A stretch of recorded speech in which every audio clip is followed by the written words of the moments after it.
Bonjour à tous, bienvenue dans ce nouveau numéro de Dimanche en politique. Mon invité cette semaine est Nicolas Turquois, député MoDem de la 4e circonscription de la Vienne. Bonjour. Bonjour. Nous allons évoquer dans la demi-heure qui nous est impartie vos débuts de député, les gros dossiers agricoles du moment bien sûr, et puis les dossiers importants qui concernent le Nord-Vienne. Alors concernant vos débuts à l'Assemblée nationale, vous avez déclaré à nos confrères de la Nouvelle République il y a quelques jours que vous manquiez alors de sérénité à vos débuts. Est-ce que cette sérénité, vous l'avez retrouvée?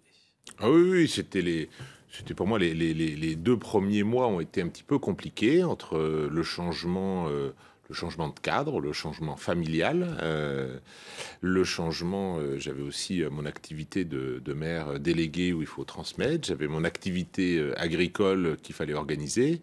Et puis il y avait cette nouvelle fonction de député avec ses codes, ce brouhaha permanent, et qu'elle ait trouvé sa place, son utilité et sa fonction, puis organiser son équipe. M'a fallu 2 mois. Et voilà, maintenant on s'habitue, on voit sur les points sur lesquels je crois qu'on peut être pertinent, on peut être utile, on peut trouver sa place, et puis trouver même aussi un certain plaisir dans ce qu'on fait. Mais voilà, il m'a fallu ce temps-là d'adaptation. Alors vous aviez recueilli lors des législatives de 2012 2,6% des voix. 5 ans plus tard, donc alors que Véronique Massonneau décline la proposition de se présenter sous l'étiquette En Marche, on fait donc appel à vous et vous recueillez 30,8% au premier tour. Quelle leçon vous tirez de cet épisode ? Je crois qu'il faut, pour tous ceux qui veulent s'investir en politique, comme dans beaucoup de choses, je crois qu'il y a quand même le fait de persévérer, d'avoir tiré des leçons du premier échec, mais en soi qui était une formidable expérience. Après, de savoir se repositionner sur quelles étaient ses valeurs, et puis je dirais que le travail peut payer à la fin. Est-ce que c'est votre travail qui a payé, ou c'est simplement l'étiquette et l'image d'Emmanuel Macron à l'époque qui a payé? Alors, on a bien vu vos précédents résultats électoraux, c'était pas probant. Si j'étais élu, il y a le côté du choix du candidat retenu, et puis après il y a le côté de l'élection. Si j'étais élu, c'était clairement dans la dynamique d'Emmanuel Macron. Après, si j'ai été choisi... C'est pour ça que je vous demande quelle leçon on tire de ça, parce qu'il y a une sorte, j'imagine, d'humilité, bien sûr, de dire, bon, on est investi par les Français, par les électeurs, mais pas en son nom propre, finalement. C'est ça que vous voulez dire? Oui, il y avait un... Vous avez raison, mais de l'autre côté, cet épisode a permis à quelqu'un qui était du milieu rural, qui était a priori pas favori du fait de ses origines, qui a permis de représenter les Français, donc d'apporter sa touche de particularisme, et en ça, je trouve que c'est positif. Au tout début, vous vous êtes senti illégitime ou pas du tout? Non. Après, il y a eu forcément un certain nombre de remarques plus ou moins agréables sur le fait que, vous avez été désigné, d'autres ne l'ont pas été. Il y a ce sentiment-là, mais comme je m'inscris pleinement, je dirais, même si certains me disent l'étiquette MoDem, je m'inscris pleinement dans l'action du gouvernement. Alors, ça tombe bien, parce que je vais vous poser la question. Vous êtes député MoDem et pas En Marche. Qu'est-ce que ça change? Finalement, pas grand-chose. Finalement, pas grand-chose, parce que sur, on va dire, mes équipes, ceux qui me soutiennent sur le Châtel-Rodez, sur le Loup-du-Nez, sont plus En Marche. Le fait d'être MoDem, ce que ça apporte, c'est qu'on est un petit groupe à l'Assemblée, et on se connaît davantage. Le groupe En Marche, c'est un groupe de très grande taille, où tout le monde ne se connaît pas. Il y a plus d'hétérogénéité liée à l'histoire. Et du fait du groupe MoDem, on peut porter plus facilement certains sujets spécifiques avec ce statut particulier. Mais autrement, dans le quotidien, ça ne vous pose pas de problème, justement, au quotidien, pour les électeurs, pour les Français, tout simplement, qui s'intéressent un peu à la politique, ou pas trop, de voir qu'il y a 2 groupes différents à l'Assemblée, mais qui en fait sont exactement les mêmes, font la même politique. Oui, il n'y a pas du tout de différence. C'est pas juste des avis, c'est la même chose. Vis-à-vis des Français, je suis d'accord avec vous, ça change rien pour l'essentiel. Et vis-à-vis de... Mais du coup, c'est flou, on ne comprend pas dans ce cas-là pourquoi vous n'êtes pas En Marche. Oui, c'est un manque de clarté, on va dire. C'est un manque de clarté. C'était aussi un engagement, c'était aussi ma propre histoire. Cet engagement du MoDem là, qui date d'une dizaine d'années, c'est ma propre histoire. On arrive par des biais différents au même résultat. Voilà. Après, je suis pas en mesure d'analyser au-delà de ça, mais l'important, c'est la politique de ce gouvernement. Et justement, dans cette politique, tout est bon dans le Macron, excusez-moi de la formulation, mais vous êtes donc MoDem, mais En Marche à 100%. Est-ce que vous faites partie de ces députés, il y en a hein, dans la Vienne, qui ont quelques critiques contre la politique générale hein, d'Emmanuel Macron ou du gouvernement Philippe? Est-ce que vous en faites partie? Non, honnêtement, plus le temps passe, plus je me sens, entre guillemets, sous une forme de charme, clairement. Il y a Emmanuel Macron, il y a sa façon de faire ça, son activisme, son côté très productif, etc., qui m'avait séduit. Et puis, il y a un élément que je ne connaissais pas, qui s'appelle Édouard Philippe.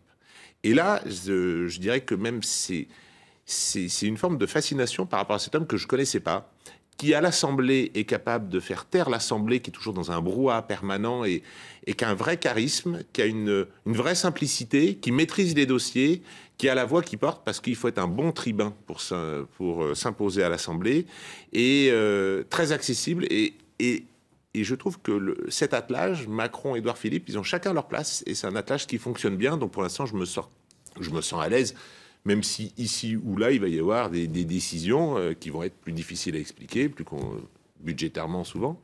On va en parler bien sûr dans l'émission. On vous a lu regretter les conditions précaires d'une vie de député avec, par exemple, un logement avec douche sur palier ou toilette sur le palier. Ouais. Est-ce que vous attendiez à un confort autre? Non, c'était plutôt le côté anecdotique de l'Assemblée. Mais c'est vrai que en termes d'horaire et en termes de fatigue, c'est un vrai effort physique. Vous êtes à l'Assemblée, vous couchez tard. À 7 h du matin, vous avez le personnel qui fait le ménage, etc. Donc, bon, le côté sommeil est un côté problématique pour moi, en tous les cas. J'ai besoin d'une certaine quantité de sommeil.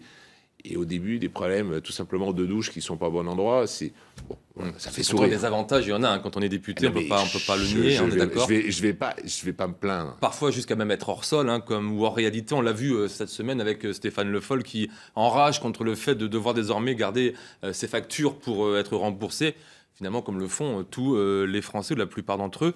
Qu'est-ce que ça vous inspire? Non, mais alors là, c'est peut-être lié à un problème de génération. Moi, chef d'entreprise, petite entreprise agricole, on garde toutes les factures, y compris les factures de café, les tickets de...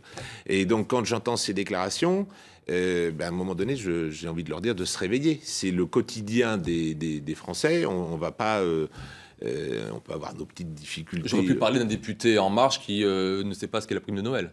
Oui, non, mais alors, il y a différents... Il y a deux choses différentes. Est-ce que vous qui êtes neuf hein, dans l'Assemblée nationale, vous êtes quelqu'un du terroir, comme on dit, vous êtes un agriculteur, est-ce que vous avez vu des gens hors sol?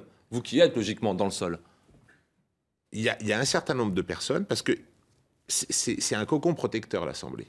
Et très facilement, quand on dit, des fois, on entend des gens, il faudrait qu'ils descendent de Paris, et je pense que on est très facilement coupé du terrain parce que on s'occupe de nous. Vous avez vos assistants, vous avez le personnel de l'Assemblée. On vous règle vos petits problèmes matériels à quelques exceptions près. Et il y a un côté confortable de ce point de vue-là. C'est vous laissez berner et l'Assemblée est vraiment une bulle au milieu de Paris. Alors les députés vont devoir être un peu plus transparents dans leurs dépenses, mais vous allez le voir, on est encore loin de la grande révolution au Palais Bourbon. Regardez. Enfin, de nouvelles règles pour encadrer les dépenses des députés. Le président de l'Assemblée est fier d'annoncer cette réforme.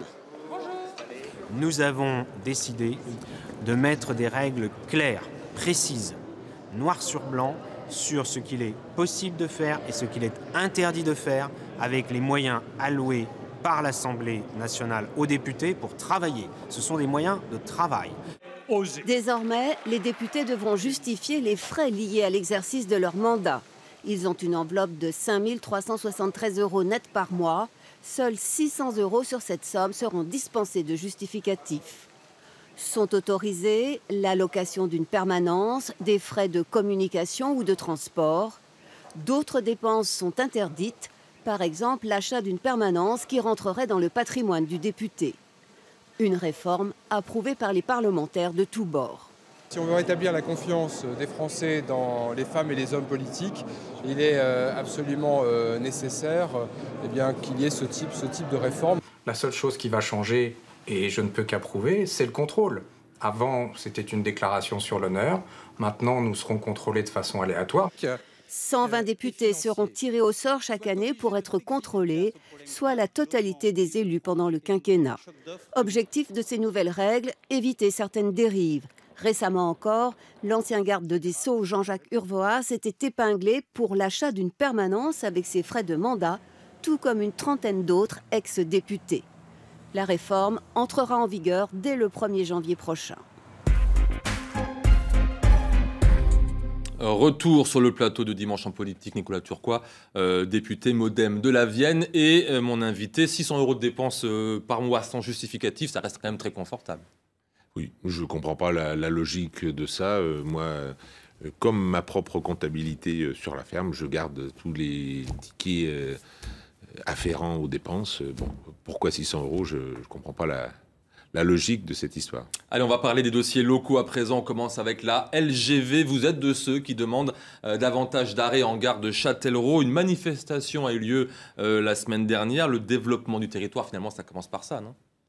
Oui, c'est un élément important parce que Châtellerault est une ville très industrielle avec quelques très belles entreprises qui ont des clients notamment parisiens ou qui ont besoin d'aller voir leurs clients parisiens et avec des vraies difficultés de rejoindre Châtellerault en LGV. Puis il y a tous les habitants de Châtellerault qui vont travailler à Paris parce que c'est la réalité pour plusieurs dizaines de personnes chaque jour. Et c'est un vrai problème. Et alors, vous avouez ne pas avoir pu passer le premier filtre au ministère des Transports pour rencontrer Elisabeth Borne, la ministre. Est-ce que ce n'est pas un constat d'impuissance de votre part, finalement ? Alors, je leur ai dit, ils m'ont demandé comment est-ce qu'on peut vous aider. Et lié à cette manifestation, on a réussi à joindre le cabinet d'Elisabeth Borne, qui nous a renvoyé sur la SNCF. Va falloir...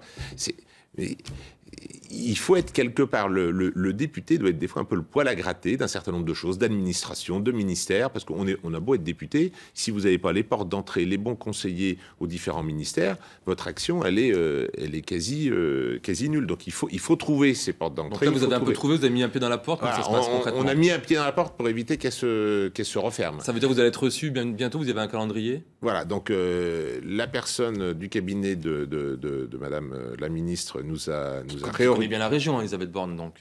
Oui, mais là, c'est vrai qu'elle a des problématiques autres que Châtellerault. C'est vrai que c'est même désagréable. La personne qu'on a eue au téléphone ne connaissait ni Châtellerault, nous dit mais c'est pas une ville qui est desservie par le TGV. C'est vrai que vu de Paris, bon, il y a un côté parfois un peu vexant. Mais vous voyez, Elisabeth Borne est une proche de Ségolène Royal. Hein. Vous avez été un opposant, vous, à Ségolène Royal, et pourtant vous faites partie de la même majorité avec la ministre des Transports. Est-ce que finalement c'est pas des choses comme ça qui font qu'il y a un problème de rapport de confiance entre les Français et la classe politique ? On ne sait plus trop où on en est, franchement. Non. Alors, sincèrement, je crois qu'il y a un vrai mouvement qui a été impulsé par Emmanuel Macron. C'est vrai que par rapport à des schémas traditionnels, ça peut poser problème. Moi, je crois qu'il y a un vrai mouvement positif qui est lancé. Après, c'est une grosse machine. L'État est une grosse machine qui a ses habitudes et nous, nouveaux députés, eh bien, on n'a pas toujours les codes, on n'a pas toujours les bons contacts, et il y a ce travail à faire de... Je reviens juste sur la LGV, sur les arrêts TGV à Châtellerault. Est-ce que vous avez un calendrier ? Est-ce qu'on va vous recevoir ? Est-ce qu'il y a quelque chose qui commence concrètement ? Oui, là, concrètement, on doit avoir un rendez-vous avec un conseiller de la ministre. Non, pas le conseiller de la ministre. Ils nous ont réorienté sur l'assistante de Guillaume Pépi, en charge des relations avec le Parlement, et on doit en parler. D'accord. Quels sont les rapports que vous avez avec Bruno Belin, le président du conseil départemental de la Vienne, avec qui vous êtes finalement obligé de travailler main dans la main, on est d'accord ? Oui, pour l'instant, il n'y a pas eu tant que ça de dossiers sur lesquels on a eu l'occasion de travailler. On a eu, je le remercie, on a des difficultés, il y a des difficultés importantes sur l'hôpital Nord-Vienne. Et il a été à l'origine d'une réunion avec le directeur de l'ARS. Voilà, donc sur un certain nombre de dossiers, je crois que la seule façon d'y arriver, c'est de mettre tous les élus ensemble, de mettre parfois... Sur les enclavements Nord-Vienne, par exemple, en dehors de l'hôpital, je parle des infrastructures, on a parlé du ferroviaire, routier peut-être aussi, non ? Est-ce qu'il y a des dossiers... Routier, je ne pense pas qu'il y ait des dossiers prioritaires sur le Nord-Vienne, c'est plutôt des problèmes de téléphonie, des problèmes d'Internet. J'étais sur ce dossier-là ce matin au nord de Loudun. Voilà, là c'est les vrais sujets, les vraies attentes, elles sont plus sur ces aspects-là que sur des aspects routiers. Alors on passe au dossier des centres hospitaliers du Nord-Vienne. Un vent de restructuration souffle sur Loudun et Châtellerault. restructuration, fusion, on ne sait pas trop encore, on va en parler.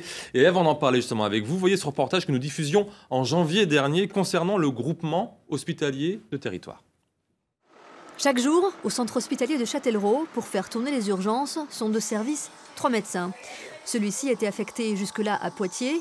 Comme lui, avec la création de ce groupement hospitalier de territoire, 50 praticiens pourront travailler dans les différentes urgences publiques du département, Poitiers, Châtellerault, Montmorillon ou Loudun.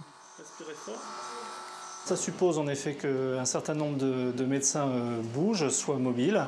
Ils sont volontaires. Les plus vieux, c'était sur du volontariat. Et puis pour les plus jeunes, c'est une obligation d'assurer à hauteur de 20-30%, voire plus pour certains, ceux qui le désirent, une activité dans deux sites d'urgence. Le groupement hospitalier de territoire, ou GHT, est un dispositif créé par la loi santé de Marisol Touraine. Manière de contourner les difficultés de recrutement des petits hôpitaux, tout en faisant des économies. L'emploi d'intérimaires coûtant 1 200 € par médecin pour 24 heures. Les syndicats redoutent, eux, une fusion maquillée et des conditions de travail dégradées. Ils sont en train donc de supprimer du personnel. Si on voit le nouveau bâtiment qui va être inauguré à côté pour cardiovasculaire, ils sont en train de prendre des gens pour les mettre dedans. Donc les autres services, automatiquement, on manque de personnel. Avec ce planning commun des urgences, l'objectif est de pérenniser ces services-là dans les 4 sites du département de la Vienne. Ce n'est plus le patient qui fera les kilomètres. Pour la population, l'intérêt, c'est d'avoir une qualité d'approche médicale identique avec, bien sûr, des protocoles communs de soins, mais également des possibilités d'interconnexion facile, de transfert facilité, puisque les gens vont se connaître. Autre intérêt et autres économies en perspective, des achats groupés et du prêt de matériel entre les établissements. Jusqu'ici en concurrence, les 4 structures hospitalières publiques vont désormais s'entraider.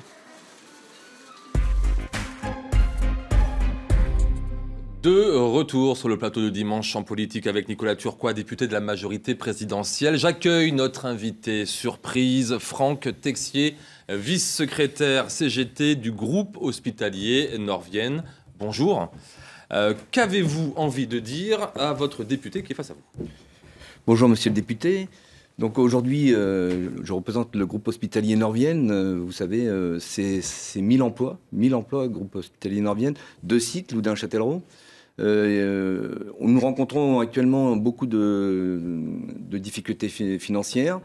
Et moi, j'ai envie de vous demander qu'est-ce qu'on peut faire aujourd'hui pour continuer à proposer un service public de qualité et d'arrêter de fermer des services, fermer des lits. Comme encore cette année, on a fermé 50 lits sur l'hôpital de Châtellerault et perdu 100 emplois en 3 ans. Nicolas Turquois. Donc, d'abord, j'ai bien aimé votre réflexion sur le GHT, parce qu'on est sur des territoires extrêmement proches, avec le CHU de Poitiers, une structure très performante, très brillante, qui a pu attirer un certain nombre de médecins. Mais à côté, il y a Châtellerault qui a 30 km, 35 km.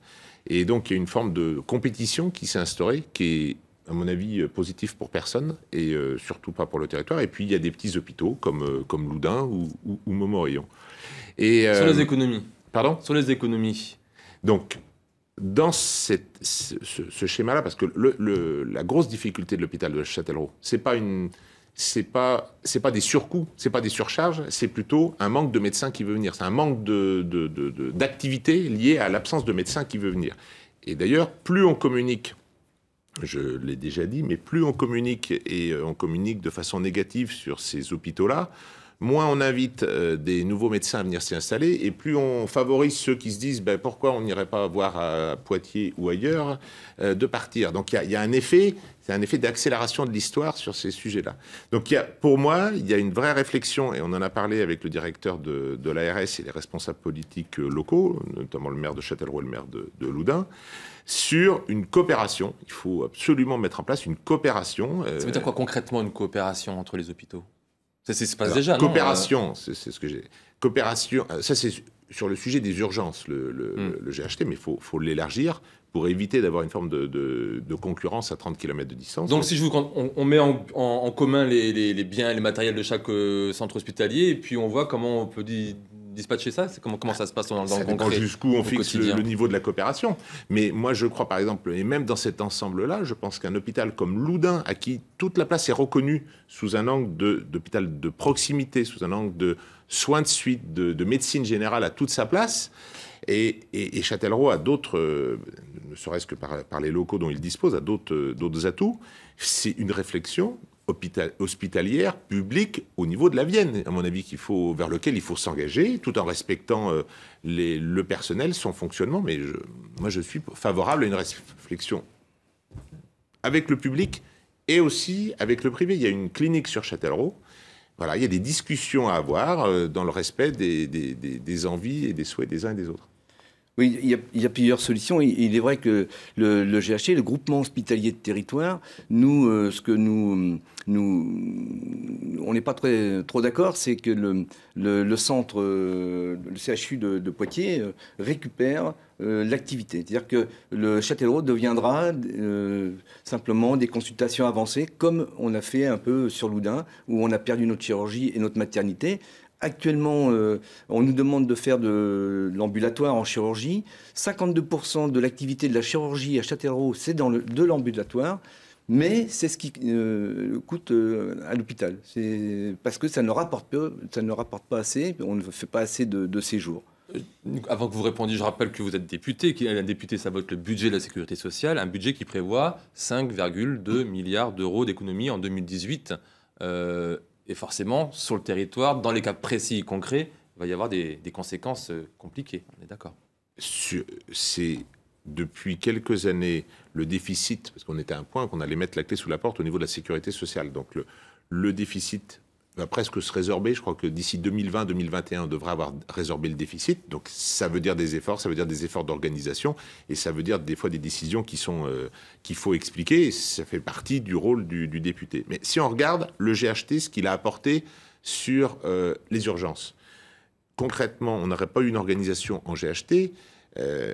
Au niveau d'un hôpital comme Loudun, voire même comme Châtellerault, on aurait énormément de difficultés à maintenir des urgences. Alors sur Loudun, ça s'appelle plus urgence, ça s'appelle centre de soins non programmés, parce qu'il n'y a pas en permanence un médecin, des fois quand il est parti avec le SMUR, mais en faisant tourner ce personnel de qualité qualifié plutôt que de faire appel à du personnel intérimaire qui coûte des fortunes, eh bien on a arrivé à avoir cette offre de proximité. Mais vous comprenez que pour la vitalité des territoires, le fait de mettre moins de moyens dans l'hôpital public, soit à Loudun ou à Châtellerault, c'est pas un bon signe pour c'est pas moins de moyens. C'est pas moins de moyens dans l'hôpital public. C'est justement l'organiser pour qu'il réponde au mieux au territoire et qu'on puisse demander dans le contrat d'un professionnel de santé du CHU d'aller à Châtellerault ou d'aller à Loudun, ça sera un plus qu'il n'y en ait pas du tout. On pourra maintenir la forme, mais on n'aura pas le fond. Vous ne ferez pas la porte à une fusion du centre hospitalier de Loudun avec celui de Châtellerault? Non, mais ils sont déjà ensemble, Loudun et Châtellerault. En fusion, donc voilà, la direction est la même. Et puis après, avec Poitiers. Ah oui, avec Poitiers. Je pense qu'il faut y réfléchir. Il ne faut pas... si on va appeler ça fusion pour agiter donc avec la même direction, voilà. Je pense que c'est le sens de l'histoire. Un mot par rapport à cela, et puis pour conclure, Franck Texier. Nous, personnellement, il faut garder l'autonomie sur Châtellerault. On a vécu la fusion Loudun-Châtellerault, on a vécu cette situation où on a perdu toute autonomie, et maintenant, c'est Châtellerault qui récupère l'activité de Loudun. Demain, si on fait une fusion Châtellerault-Poitiers, je pense que Châtellerault perdra énormément. Merci beaucoup. Voilà, c'était un petit débat. On peut pas continuer trop longtemps parce qu'on a encore des choses à dire. Merci Franck Texier d'avoir accepté de débattre avec Nicolas Turquois. On va à présent parler d'agriculture. Il nous reste 4 minutes. C'est votre domaine de compétence, Nicolas Turquois, l'agriculture. L'Union européenne a prolongé de 5 ans l'utilisation du glyphosate, pourtant considéré comme substance cancérigène par de très nombreux organismes indépendants. Je vous propose d'écouter l'agriculteur charentais Paul François, agriculteur charentais qui a fait condamner Monsanto pour intoxication. Très concrètement, du blé aujourd'hui chimique se vend autour de 150 € la tonne. En bio, on est à 600 € la tonne. Donc même si on produit moins, on gagne largement mieux notre vie. Donc voilà, non seulement je m'empoisonne plus, non seulement j'empoisonne plus les riverains, et en plus je gagne mieux ma vie. Nicolas Turquois, j'ai cru comprendre que vous étiez de plus en plus sensible au bio. Est-ce qu'un témoignage comme celui de Paul François renforce cette tendance en vous? Il faut regarder ce qui se passe dans la société. Il y a une vraie demande sur le sujet, donc il faut se poser des questions. Après, c'est comment on y va. parce que majoritairement, même s'il y a des fortes progressions de consommation en bio, la production qui reste majoritaire est la production qu'on va appeler conventionnelle. Donc comment on accompagne au mieux une évolution et ça va passer par beaucoup de formations. Il y a un certain nombre d'agriculteurs qui seraient prêts à passer, mais il y a une appréhension parce que c'est pas la même agriculture en termes de... En septembre, le gouvernement a stoppé les aides au maintien des producteurs bio. C'est pas le meilleur signe qu'on puisse donner pour la filière. Alors ça c'est vraiment une erreur de présentation, un raccourci. Le gouvernement a stoppé l'aide au maintien des... Vraiment, sincèrement. Il y avait une aide à la transformation, où on passe de l'agriculteur conventionnel... Celle-là, voilà. elle y est toujours. Après, les agriculteurs, qu'ils soient bio ou non bio, ont une aide à l'hectare. Ont une aide à l'hectare, qu'ils soient bio ou non bio, qui était la même. Et l'aide, certaines régions abondées par une aide supplémentaire. Ce qui va rester le cas en Nouvelle-Aquitaine. Pardon ? Ce qui va rester le cas en Nouvelle-Aquitaine. Et l'État, des fois, surabondé. Mais... à la base, comme le dit cet agriculteur, justement, il ne faut pas que l'agriculture bio soit un système qui dépende encore plus des aides publiques que l'agriculture conventionnelle. Donc on renforce les aides pour commencer du bio, et puis vous avez l'aide pour après. Vous transformer vers le bio, et après vous avez la même aide qu'un agriculteur classique. Simplement, les régions peuvent abonder davantage, l'État ne participe pas à ce supplément d'aide. Voilà. Il nous reste 1 minute. Vous dites que le combat contre le glyphosate est un symbole, seulement un symbole ? Oui, je pense que pour le glyphosate, en l'occurrence, c'est surtout un symbole. Le glyphosate, c'est Monsanto. Pour des producteurs malades, c'est plus qu'un symbole, le glyphosate, on est bien d'accord. Je pense que le nom du glyphosate, quand on regarde les problèmes de toxicité de produits, quand on regarde des toxicités aussi d'un certain nombre de nos aliments, y compris de la boisson rouge qu'utilisent un certain nombre de nos compatriotes tous les jours, il y a des choses qui sont bien plus toxiques que ça. Mais là, il y a glyphosate, c'était Monsanto. Monsanto, il y a une image qui est liée à eux, à leur comportement de manque de transparence. Voilà, le glyphosate, par l'emploi généralisé, c'est surtout le symbole qui a été visé. On fera une autre émission pour pouvoir parler complètement d'agriculture, parce que c'est vrai que l'on n'a pas eu beaucoup de temps, et j'en suis navré, mais il fallait quand même qu'on parle aussi des autres dossiers du Nord-Vienne. C'est la fin de cette émission. Merci à Nicolas Turquois d'avoir accepté notre invitation. Pour voir ou revoir ce numéro de Dimanche en politique, n'hésitez pas à vous rendre sur notre site internet. La semaine prochaine, je recevrai Maud Assila, membre de la France Insoumise. Pour l'heure, place au journal de la mi-journée présenté par Clément Massé. Excellente journée à toutes et à tous. À dimanche prochain.